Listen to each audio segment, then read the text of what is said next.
انا متاكد ان في ناس كتير في مصر، جمهور الزمالك يعني بصفه خاصه، هيقول ان الجون اللي الاهلي جابه في اخر ثانيه ده الباك حطها في نفسه، يعني جون من دفاع سيراميكا بالخطأ في نفسه،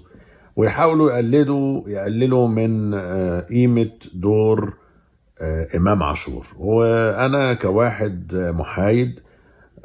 أقول لك إنه لولا إمام عاشور ما كانش الجون دخل، ولولا إمام عاشور عنده إصرار قوي جدا واستغل قوة جسمه واندفاعه وخبرته في إنه هو ممكن يخلص الماتش، ما كانش الجون دخل. يعني هو شاطها علشان 99% تعمل حاجة، وعملت